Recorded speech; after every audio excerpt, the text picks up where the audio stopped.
오늘 설교를 준비하면서 지구상의 왕을 가지고 있는 나라가 얼마나 될까 이렇게 찾아봤더니 29개 나라였습니다. 유럽에 12개 나라가 있고 아시아에 13개 나라가 있습니다. 아프리카에 3개, 오세아니아에 1개. 그냥 대충 생각했을 때는 아프리카에 제일 많을 것 같았는데 그게 아니라 유럽과 아시아가 훨씬 많았던 겁니다. 아직도 왕은 존재한다는 거죠. 다만 좀 유명무실한 부분들이 있습니다. 왕정에 대한 그런 조사, 이렇게 검색을 해보니까 독특한 게 하나 있었는데, 영국의 영향력이었습니다. 영연방이라고 얘기하잖아요. 그 영연방에 들어가 있는 영국의 왕의 관할에 들어있다고 말해야 되나요? 그런 연합된 나라가 14개 나라나 됩니다. 그러니까 유럽에 있는 나라들 빼고 아시아 다 빼고 별도로 그런 나라들이 존재하는 거죠. 물론 옛날의 군주제, 왕제는 아닙니다. 왕의 그런 역할은 미비한 경우가 많고요. 또 왕이 있으나 전통적인 역할을 하는 정도이지, 상징적인 역할을 하는 정도이지 더 이상 의미 부여가 안 되는 경우도 많습니다. 그리고 심지어 있는 왕이 수모를 당하는 경우들, 쫓아내야 된다, 없애야 된다 하는 이야기도 많다는 것 같습니다. 왜 그랬냐? 왕으로 인한 정치들이 결국은 미숙했기 때문입니다. 한 사람을 의지하고 나라의 운영을 맡긴다. 이게 굉장히 위험한 일이라는 거죠. 우리가 하고 있는 대통령제는 한 사람에게 모든 걸 위임하는 제도가 아닙니다. 대통령과 또 삼권의 분립을 가지고 상당히 많은 사람들이 한꺼번에 나라를 운영하는 제도이거든요. 근데 왕정에 대한 흔적은 우리나라 대통령제 안에 지금까지 이어지고 있습니다. 그래서 그런 분들 참 많습니다. 우리나라 대통령이 되면 왕이 된 거로 생각하는 거예요. 그리고 영부인을 왕의 부인이라고 생각하는 정도가 아니라 왕 말고 다른 여왕 이렇게 생각하는 분들도 참 많습니다. 이게 발전하지 못한 의식입니다. 물론 뽑은 대통령을 존중하고 또 그의 부인을 존중한다는 의미에서는 굉장히 좋아 보이지만 원래 우리가 갖고 있는 정치제도 입장에서는 한참 후퇴한 거죠. 이런 후퇴는 교회에서도 나타납니다. 목사가 교회의 왕인 그런 교회들이 생각보다 많죠. 그래서 교인들 또 당회들 또는 우리로 치면 운영위원들의 결정보다 앞서고 더 높고 운영위원회가 당회가 결정함에도 불구하고 한 번에 뒤엎을 수 있는 힘을 갖고 있는 목사들이 많이 있습니다. 근데 이것은 역사적으로 이미 후진성이 점검됐습니다. 그렇기 때문에 굳적으로 후퇴하지 않아야 됩니다. 우리가 갖고 있는 것은 그 왕정에서 벗어나서 공화정을 하자는 거였고 이제 한 걸음 더 나가서 공화정에도 문제가 생겼죠. 독재라는 그런 방식이 생겨나니까 한 걸음 더 나가서 민주주의라는 방식으로 꽃 피워야 됩니다. 이 발전은 해도 되고 안 해도 되는 문제라기보다는 역사의 발전에서 꼭 필요하게 발견된, 찾아낸 그런 길이라고 생각합니다. 그래서 교회의 민주주의도 그런 의미에서 의미가 있습니다. 우리가 처음 교회 민주주의를 얘기할 때 거의 없었죠, 그런 교회가. 근데 지금은 상당히 많습니다. 특별히 그 자그맣게 10년 안에 시작한 교회들 안에 교회의 민주성을 기반으로 한 성도 공동체 이런 걸 만들기 위한 또 선교 공동체 이것을 만들기 위한 시도들이 아주 다양하게 펼쳐지고 있습니다. 그런 교회 가서 우리 교회 이야기를 하면 당연한 이야기를 하네 이렇게 됐습니다. 아마 우리가 노력한 결과이기도 하고 또 하나님의 은혜이기도 한 거죠.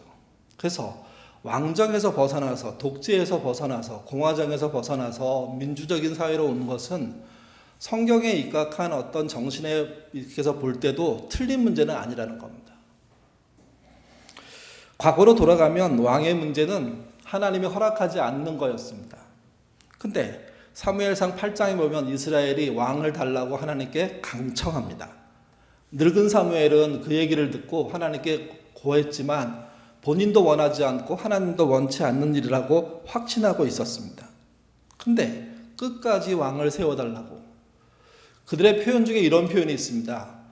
다른 외국들이, 다른 이방들이 왕을 세운 것처럼 우리에게도 왕을 달라고. 다시 말씀드려서 하나님을 왕으로 섬기는 것 중단하고 사람 왕을 세움으로 좀 발전하자고, 좀 나아지자고, 좀 새로워지자고 하는 식의 이야기를 한 겁니다. 하나님이 왕으로 다스리는 세상에 대한 답답함을 그들이 느꼈고 그것을 해결할 수 있는 방법이 사람 왕이라고 생각한 거죠. 근데 하나님은 이 행동에 대해서 아주 냉정하게 화를 내십니다. 사무엘상 8장 7절입니다. 같이 읽겠습니다. 여호와께서 사무엘에게 이르시되 백성이 내게 한 말을 다 들으라. 이는 그들이 너를 버림이 아니요 나를 버려 자기들의 왕이 되지 못하게 함이니라. 본심은 그거라는 겁니다.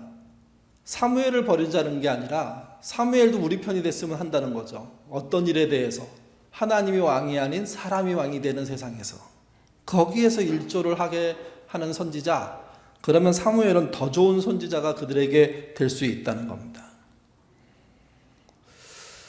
사람 왕은 하나님 왕을 인정하지 않겠다는 거죠.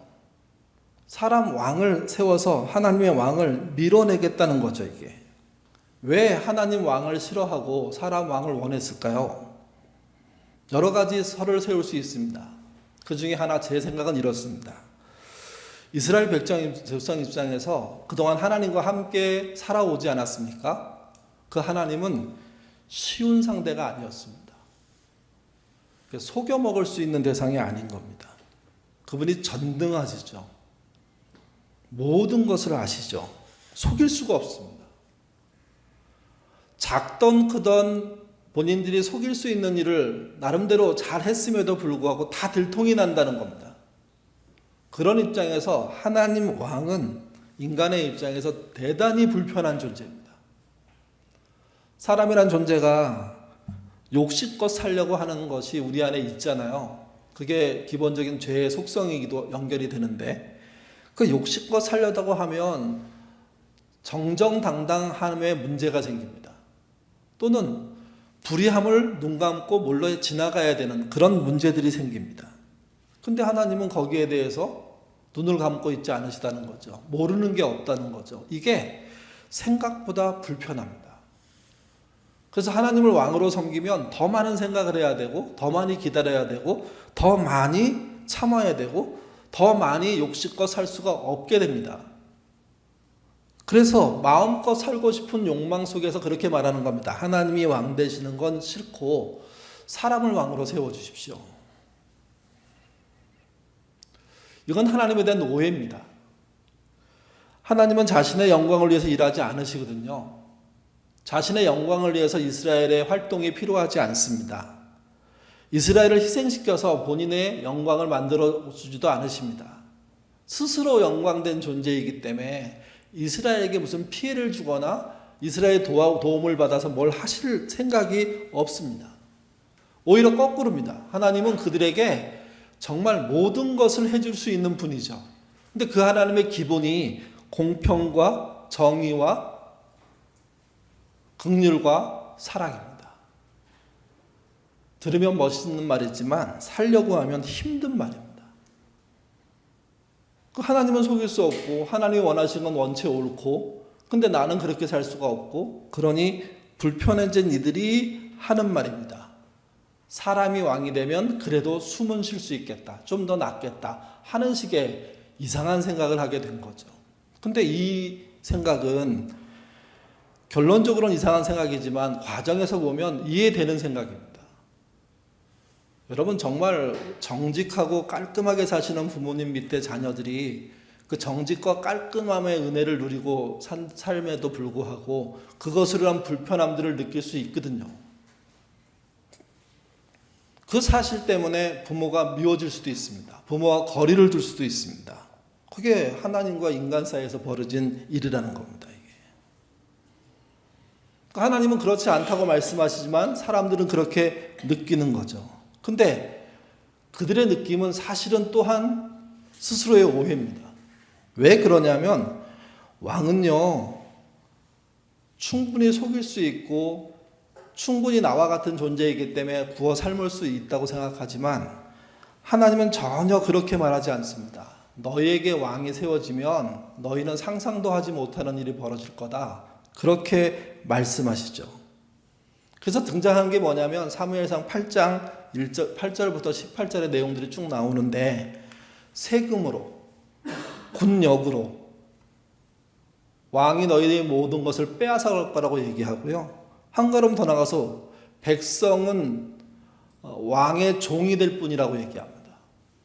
실제 왕들이 백성을 뭐 이렇게 인간적으로 생각하지 않고 마음대로 짓누르고 빼앗고 죽이고 하는 일들이 벌어지지 않습니까? 그 위험성에 대해서 강조하는 겁니다. 그럼 결국 이렇게 될 거라고 말합니다. 18절 같이 읽겠습니다.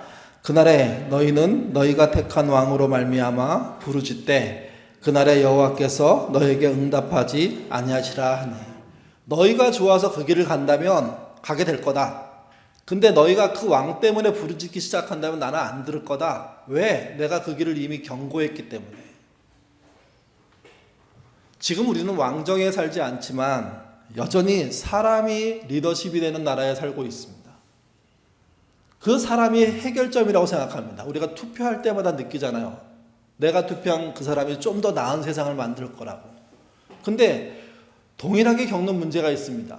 그 나을 거라는 사람이 만든 세상이 그렇게 나아졌냐? 이렇게 물으면 사실은 할 말이 없을 때가 더 많습니다. 애매할 때가 훨씬 많습니다.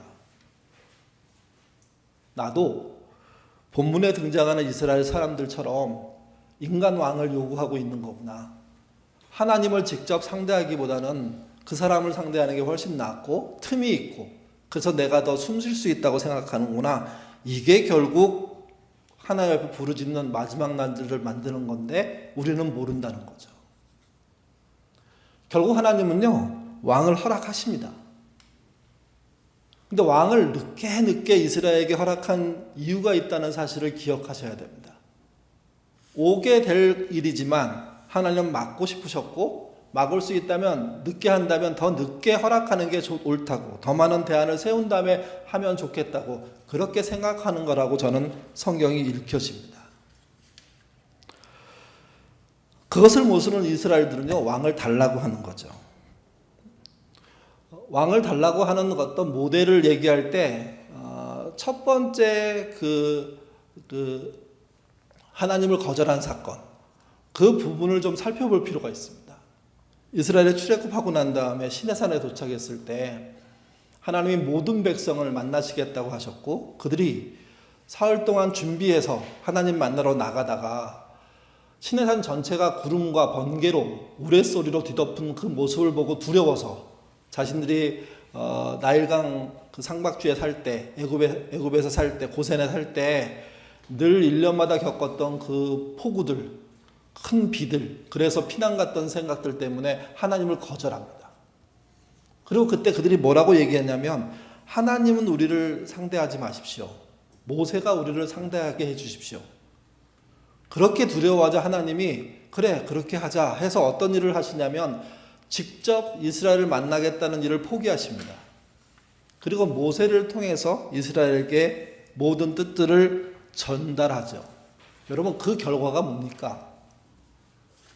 가나안에 그 현장에 있었던 사람들은 단 한 명도 들어가지 못합니다. 그게 인간 리더십, 인간 왕에 대한 한계를 보여주는 사건입니다. 근데 우리는 지금도 끊임없이 요구한다는 거죠. 성경에서 등장하는 이스라엘 왕의 첫 번째는 사울입니다. 왕의 열망에 의해서 세워진 왕입니다. 근데 그 열망은요 그때만 있지 않았습니다. 오늘 본문에도 등장합니다. 기드온 시대죠.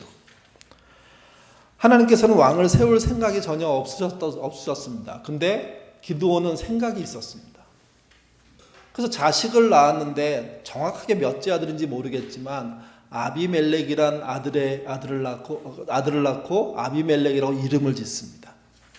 그 이름의 뜻이 내 아버지는 왕입니다. 그가 왕이 되기 위해서 이제부터 행보를 시작합니다. 그의 첫 번째 일은 이겁니다. 사사기 9장 4절에서 5절 말씀입니다. 읽겠습니다.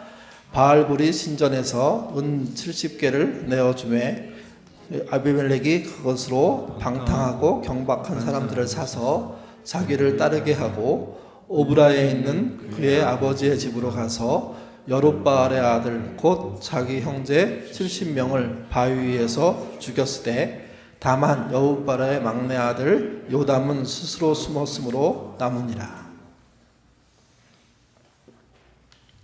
본인이 기드온, 다른 말로 하면 여룻바알, 그 아들로서 왕이 되려고 했더니 1번 거슬리는 존재가 누구였냐? 형제들이었습니다. 형제가 70명이었답니다. 그러니까 이미 기드온은 왕같이 살았습니다. 왕은 되지 않았지만 왕의 요소는 충분히 갖춘 그런 사사였던 거죠. 그 모습을 본 아비멜렉이 자기의 이름 뜻처럼 왕이 되기 위해서 자기의 경쟁자 모두를 죽입니다. 표현해 보면 한 바위 위에서. 그러니까 그가 얼마나 그 조직력을 발휘하고 여기 등장하는 방탕하고 경박한 사람들, 그 시대의 조직 깡패라고 말해야 되나요? 하여튼 그런 분류의 사람들을 모아서 돈으로 매수하고 그들이 사병 삼아서 공격해가지고 한 자리에 줄 세워놓고 다 죽이는 겁니다.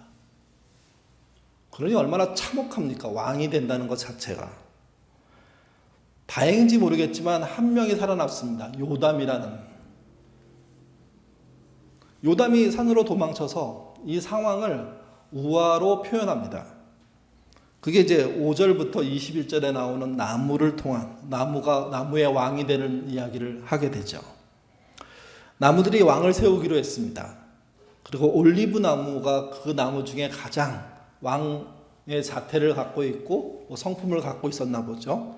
그래서 찾아가서 왕이 돼달라고 합니다. 그랬더니 올리브 나무가 이렇게 말합니다. 신과 사람을 영원하게 하는 일을 버리고 나무들의 왕으로 살 수는 없다. 근데 그때 우리가 읽은 그 번역에 보면 우쭐거리는 삶 살기 싫다 이렇게 얘기합니다. 이 말이 무슨 말이냐면 올리브 나무는 자기 부분만 충실하게 해도 된다고 알고 있고 그렇게 하는 것을 만족스럽게 살 수 있는 나무라는 거죠. 어떤 면에서 진짜 왕이 될 만한 자질이 있는 나무입니다. 그런데 그 나무는 하고 싶지 않다는 겁니다. 두 번째 무화과 나무를 찾아가서 왕으로 천거합니다. 무화과 나무가 이렇게 반응합니다. 무화과 열매를 만들어서 많은 사람에게 행복을 주는 일을 버리고 나무의 왕이 될 수는 없다. 그렇게 우쭐거리면서 살 수는 없다 하고 얘기합니다. 올리브보다는 우선순위에서 밀렸지만 그 밀린 두 번째 나무인 무화과 나무가 자기 본분에 충실하게 사는 것이 당연하다 이렇게 말을 한 거죠. 이 나무도 사실은 왕의 자격이 있다고 볼 수 있습니다. 세 번째는 포도나무입니다. 포도나무가 1번일 것 같은데 3번인 게 좀 특이하고요. 포도나무는 신과 사람을 기쁘게 하는 포도주를 만드는 일을 버리고 나무의 왕이 되는 일을 할 수 없다 하고 거절합니다. 새 나무가 똑같이 자기 본분에 충실하는 것으로 만족하지 누군가를 다스려서 왕으로 군림하고 싶지 않다는 얘기를 하는 거죠. 새 나무를 점검했다는 이야기는 찾을 수 있는 만큼 노력해서 실제 왕 되는 나무를 찾았는데 셋이 전부라는 얘기죠. 충분히 찾았다는 얘기입니다. 그리고 이제 나무가 그 왕의 자리를 어디로 넘어가냐면 가시나무, 풀무불로 넘어갑니다. 근데 여러분 이 넘어가는 대목에 아무 설명이 없으니까 당연히 넘어가야지. 우선순위가 네 번째니까 네 번째로 가야지 이렇게 생각하는데 이게 문제인 겁니다. 이게. 자격이 되고 충분히 그 역할을 할 수 있는 존재가 아닌 대상이 왕이 되거나 리더십이 되는 자리에 올라오는 것을 그 조직, 그 사회, 그 공동체가 막을 수 있어야 되는데 그걸 못 막고 정말 왕이 돼서는 안 되는 가시나무가 왕이 되는 길을 열어버리는 거죠. 그는 처음부터 아주 폭력적이었습니다. 자신에게 왕이 되달라고 하는 말이 전달이 되자마자 내 나무 그늘 아래로 다 모여. 안 모이면 다 불태워버릴 거야.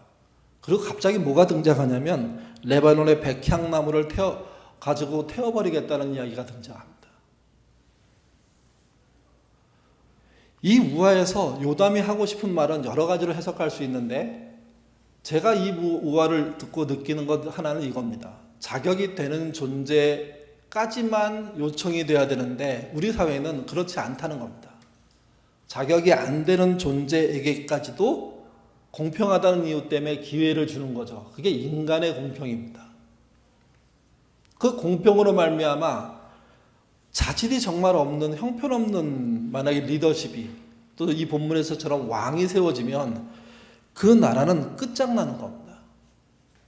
요담이 말하는 가시나무는 결국 아비멜렉이죠. 형제 70인을 죽이면서까지 왕이 되려고 하는 욕심덩어리는 그가 왕이 된다고 하니 이건 이 나라가 끝장난 거라고 얘기합니다. 근데 어쨌든 아비멜렉은 왕이 됐습니다. 3년을 통치했습니다. 3년 후에 그들을 지지했던 세겜 사람들, 이 세겜 사람들은 아비멜렉으로 치면 외갓집 식구들입니다. 외갓집 식구들이 지지해갖고 왕이 된 거거든요. 근데 그들이 아비멜렉 더 나갔다가는 큰일 나겠다 해서 반대하기 시작하는 겁니다. 그때 기회주의자인 가알이라는 존재가 갑자기 등장해서 세겜 사람들을 선동합니다. 그리고 이런 계획을 세웁니다. 아비멜렉을 매복하다가 그를 죽이자. 그리고 그를 죽임으로 말미암아 새로운 세상을 세겜 사람 중심으로 만들어내자. 이런 계획을 세웠는데 실패하죠. 그게 39절에서 40절입니다. 읽겠습니다. 가알이 세겜 사람보다 앞서서서 나아가 아비멜렉과 싸우다가 아비멜렉이 그를 추격하니 그 앞에서 도망하였고 부상하여 엎드러진 자가 많아 성문 입구까지 이르렀더라. 본인이 죽을 수 있다는 위협을 당하기 시작을 안 아비멜렉은 아주 자기의 모든 능력을 동원해서 적들을 물리치기 시작하는데 그로 인해서 사륙이 벌어집니다. 그리고 본인을 거부했던 땅에 있는 그 성읍을 완전히 망가뜨리고 난 다음에 거기다 소금을 뿌려버립니다. 살지 못하는 땅으로 만들어버리겠다는 거죠. 농사 지을 수 없는 땅으로, 그 풀이 자랄 수 없는 땅으로 만들어버리겠다는, 그래서 짓밟아버리는 모습을 보입니다. 그리고 한 걸음 더 나갑니다. 49절 읽겠습니다. 모든 백성들도 각각 나무가지를 찍어서 아비멜렉을 따라 보루 위에 놓고 그것들이 얹혀있는 보루에 불을 놓음에 세겜 망대에 있는 사람들이 다 죽었으니 남녀가 약 1000명이었더라. 1000명을 한 자리에서 몰살합니다. 한 명을 죽이기가 어려서 그렇지 한 명 죽인 사람은 70명을 죽일 수 있고요. 70명을 죽인 사람은 1000명도 죽일 수 있다는 이야기를 하고 있는 겁니다. 본인의 주제넘게 왕이 됐던 그가 결국은 자기가 살아남기 위해서 자기의 백성된 존재들을 마음에 안 든다는 이유로, 방해했다는 이유로 그냥 거침없이 죽이고 있습니다. 가자지구에 전쟁이 일어나기 전에 거기서도 한 사람을 죽이는 문제는 쉬운 일이 아니었을 겁니다. 한 사람이 억울하게 죽으면 온 나라가 시끌시끌했겠죠. 근데 여러분, 전쟁이 일어나자마자 하루아침에 1000명, 2000명, 3000명이 죽어나갑니다. 며칠에 걸쳐서 벌어지는 일들을 우리가 보면서 너무 많이 죽는다, 어떡하냐. 전쟁이 중단돼야 되는데, 근데 미국도 힘이 없고 사우디아라비아도 힘이 없고 이집트도 힘이 없고 러시아도 힘이 없고 중국도 힘이 없습니다. 누구도 조절해낼 수 없습니다. 미국 대통령이 뭔가 이렇게 조절해서 팔레스타인과 이스라엘을 만나게 하려고 가지 않았습니까? 8시간 만에 그냥 돌아왔습니다. 제 생각에는 굉장히 지금부터 미국은 어려워질 겁니다. 이제 키가 러시아하고 중국한테 넘어간 상태이기 때문에 누군가 성사를 시키면 그러면 그 사람이 그 나라가 주도권을 쥐게 되는 거죠. 이게. 근데 그 전쟁이 좀 더 지나서 요 며칠에는 미사일 한 방에 500명이 죽었습니다. 그리고 나는 안 했어. 우리는 몰라. 너가 했지 하고 지금 소재를 따지냐고 지금 계속 싸우고 있습니다.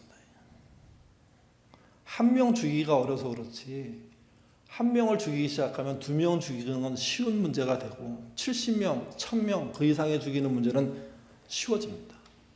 전쟁이 일어나기 어려서 그렇지 일어나면 그냥 끝장나는 겁니다. 그래서 전쟁을 일어나면 이기겠다는 말보다 더 중요한 말은 무엇이냐면 전쟁을 막는 겁니다. 막는 게 능력입니다. 오늘 본문으로 따지면 아비멜렉 같은 사람이 왕이 되지 않도록 하는 게 이스라엘의 능력이 됐어야 됩니다. 근데 왕이 되도록 해놓고 그를 막으려고 하다가 결국은 수많은 사람들이 사륙당하고 한 번에 1000명이 불태움을 당하는 일들이 벌어진 거죠, 이게. 그게 인간 왕들이 하는 일입니다. 그래서 사람의 리더십은 견제해야지 추종해서는 안 됩니다. 여러분이 대안으로 생각하고 있는 사람도 그 사람을 지지하지만 동시에 견제하셔야 됩니다. 그게 민주주의입니다. 잘못 가면 막으셔야 됩니다. 아니라고 말해야 됩니다. 그게 표를 행사한 정당한 행동입니다. 그렇지 않고 무조건 편들다가 나중에 사람은 좋아 보이든 나빠 보이든 막 가기 시작하면 막을 수가 없습니다. 아, 대한민국 같은 사회에서 그런 일이 생길까? 아니요, 몰라요. 더군다나 북한이 있지 않습니까? 호시탐탐 일본이 있지 않습니까? 눈만 뻔히 뜨고 째려보고 있는 중국이 존재하지 않습니까? 더 멀리에 러시아와 또 미국이 존재하지 않습니까? 그들은 자기 국익에 따라 움직입니다. 그렇기 때문에 우리가 정신 차려야 됩니다. 어떤 일이 있어도 전쟁이 일어나지 않는 쪽으로 가야 되는 거죠, 이게. 아비멜렉은 이제 더 큰 왕이 될 수 있는 길을 가는 것 같았습니다. 왜냐하면 자기 반란 세력들을 다 제압해버렸기 때문입니다. 근데 하나님의 역사는 참 어처구니 없습니다. 같이 보시죠. 53절에서 57절입니다. 읽겠습니다. 한 여인이 맷돌 윗짝을 아비멜렉의 머리 위에 내려 던져 그의 두개골을 깨트리니 아비멜렉이 자기의 무기를 든 청년을 급히 불러 그에게 이르되 너는 칼을 베어 나를 죽이라. 사람들이 나를 가리켜 이르기를 여자가 그를 죽였다 할까 하노라 하니 그 청년이 그를 찌르매 그가 죽은지라. 이스라엘 사람들이 아비멜렉이 죽은 것을 보고 각각 자기 처소로 떠나가니라. 아비멜렉이 그의 형제 70명을 죽여 자기 아버지에게 행한 악행을 하나님이 이같이 갚으셨고 또 세겜 사람들의 모든 악행을 하나님이 그들 머리에 갚으셨으니 여룹바알의 아들 요담의 저주가 그들에게 응하니라. 아비멜렉이 죽는 모습하고 비슷하게 죽은 사람이 있지 않습니까? 성경에 사울 왕입니다. 사울 왕은요 하나님이 세운 왕입니다. 근데 하나님의 뜻대로 안 하고 지 멋대로 하다가 죽죠. 거의 비슷한 모습으로. 스스로 왕이 됐던 아비멜렉도 여인이 던진 그게 어처구니가 빠져갖고 떨어져서 죽은 거 아닐까요? 여기 맷돌 윗짝이라고 써 있잖아요. 맷돌이 아랫짝 윗짝 있지 않습니까? 그 윗짝의 무게가 보통 그 나라에서 한 6kg에서 5kg에서 6kg 정도 된답니다. 갖다 들어 올려갖고 떨어뜨려 죽였습니다. 거기에 맞아서.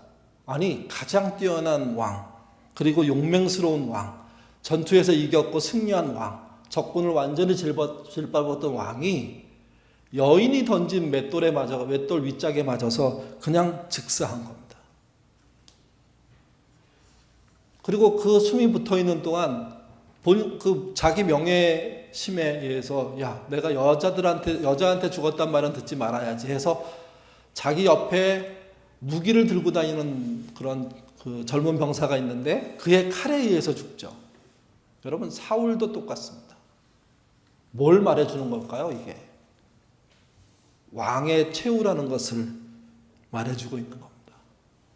막산 왕들은 이렇게 될 수밖에 없다는 거죠. 또 하나는 55절에 아비멜렉이 죽자 이스라엘 사람들이 어떻게 행동합니까? 각자 자기 집으로 돌아갑니다. 왕이 그런 존재라는 겁니다. 왕이 활동하기 시작할 때는 모두가 뭐 먹을 게 있나 해갖고 모여들었다가 그 왕이 끝나면 전부 배신하고 어떤 책임도 지지 않고 떠나갈 수밖에 없다는 거죠, 이게. 저자는 이렇게 평가합니다. 형제 70명을 죽인 것에 대한 하나님의 어떤 쳐버리라고. 그의 머리에 하나님이 복수하신 거라고.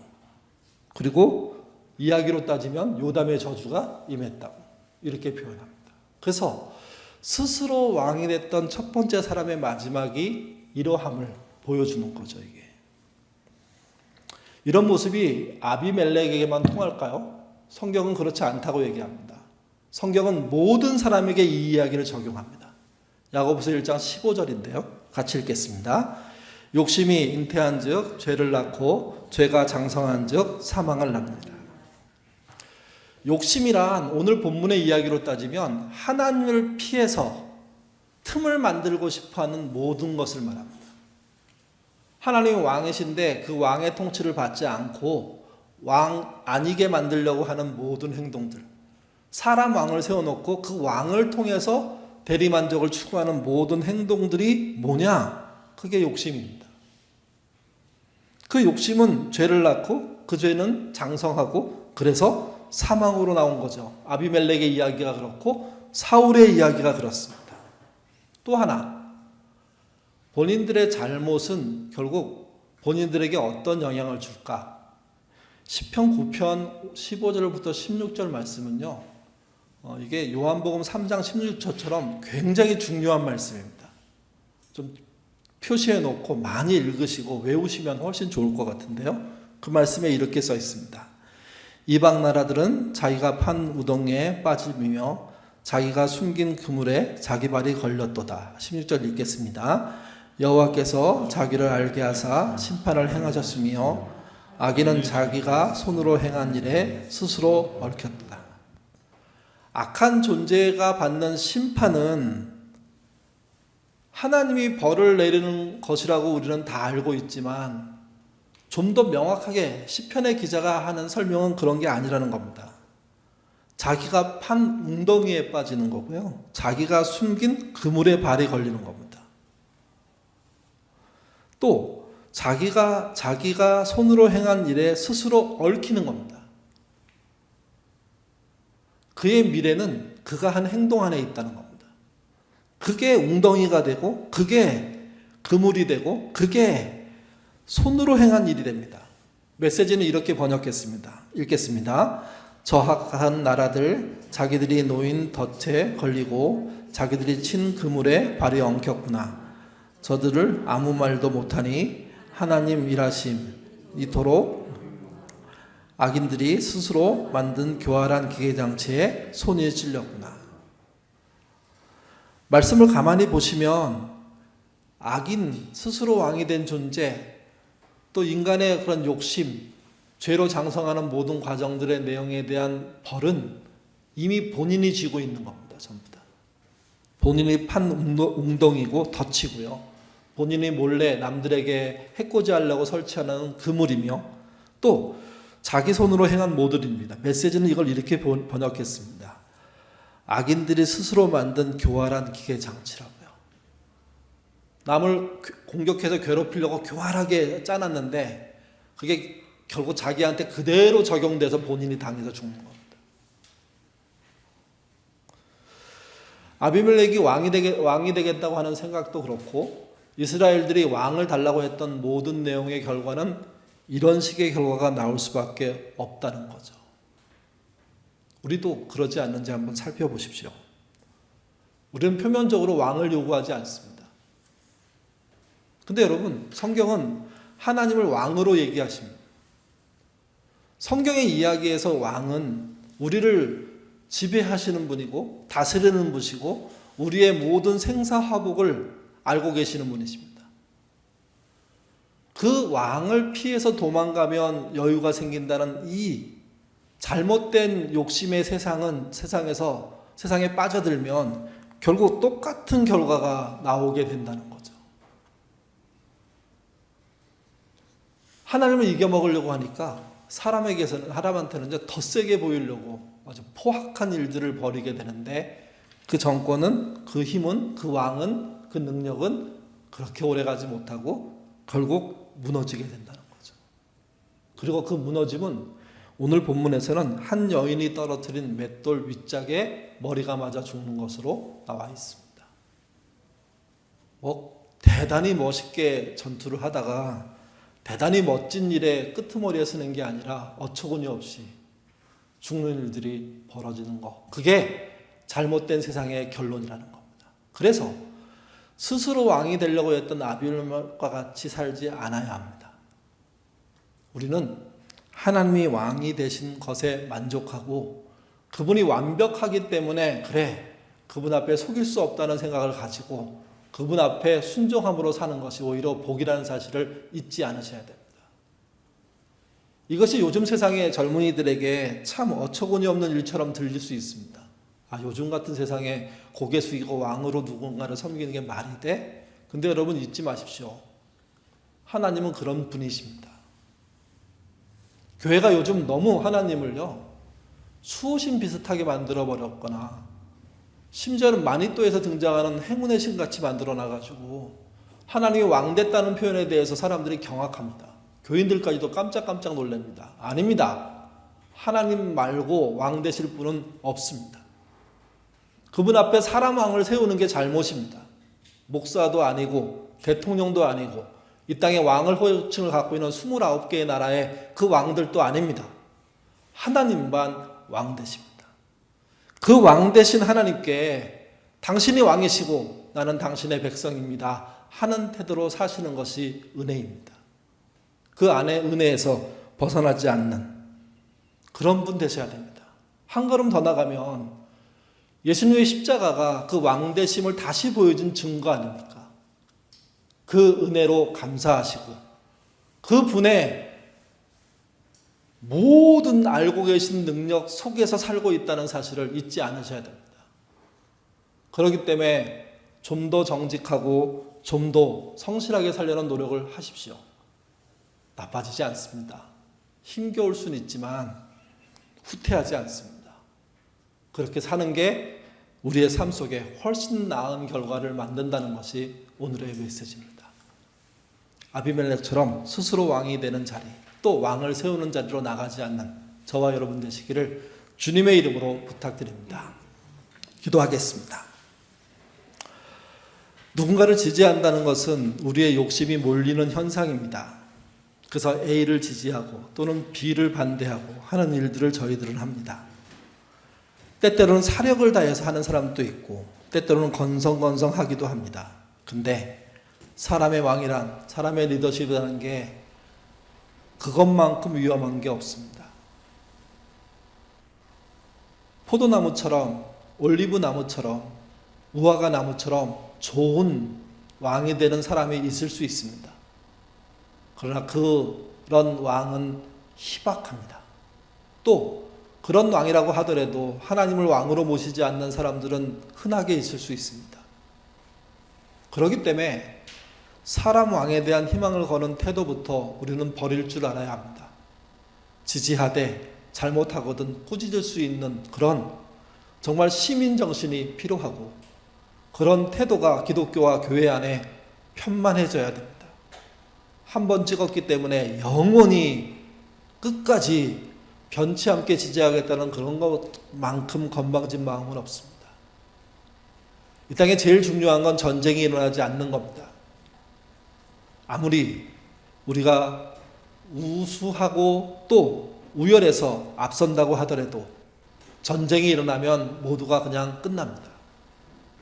전쟁을 막을 수 있는 리더십을 이 땅에 세워주시고 그들이 전쟁을 잘 막아내는 일에 우리가 지지하게 하시고 전쟁의 위협을 획책하는 일에 대해서는 막는 신자 될 수 있도록 하나님 인도하여 주옵소서. 인간의 왕 또는 인간의 리더십을 절대 신뢰하지 않기를 원합니다. 그들도 우리와 같은 사람이기에 욕심 있고 실수할 수 있고 죄를 지을 수 있습니다. 그런 인간에게 우리의 생명을 맡기는 것은 잘못입니다. 그들이 아니라 우리가 함께 이 나라를 지키는 사람들이 되게 하시고 이 나라를 지키는 행동 속에 하나님을 왕으로 믿는 그 믿음이 제대로 날개 펼 수 있도록 하나님 인도하여 주옵소서. 그래서 신앙의 양심으로 이 땅의 지도자들을 지지하기도 하고 꾸짖기도 하는 그런 신자, 교회 될 수 있도록 이끌어 주시옵소서. 스스로 왕이 되겠다고 나서는 사람들이 눈앞에 등장합니다. 경계하게 하시고 올리브 나무처럼, 무화과 나무처럼, 포도나무처럼 자질이 되지 않은 존재가 눈앞에 보일 때는 그들은 그런 자리에 올라갈 수 없는 존재임을 명확하게 하는 그런 신자의 태도 갖도록 이끌어 주시옵소서. 다시 한번 기도합니다. 사람의 왕이 혹시 있을지 모르겠지만 그 왕을 의존하는 우리가 되지 않게 하시고, 하나님 또 십자가를 지신 예수님이 우리의 왕임을 놓치지 않는 신자 되도록 이끌어 주시옵소서. 감사하며 예수님 이름으로 기도드립니다. 아멘.